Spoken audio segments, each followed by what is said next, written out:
Ang Red Tierra de Agaton ay galing sa pangalan ni Lolo Agaton na kung saan siya ang nagmamay-ari ng lupa nila dito. Tinatawag din itong Red Tierra dahil galing ito sa salitang Spanish na kung saan nangangahulugang pulang yuta.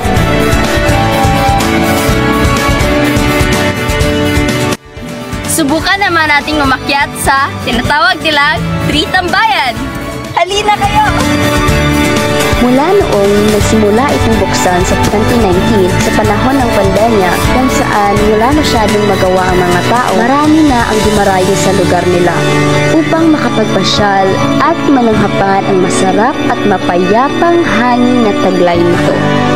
Talagang na namang nakakapanabik-nabik at nakakaakit balik-balikan ang ganitong magandang lugar.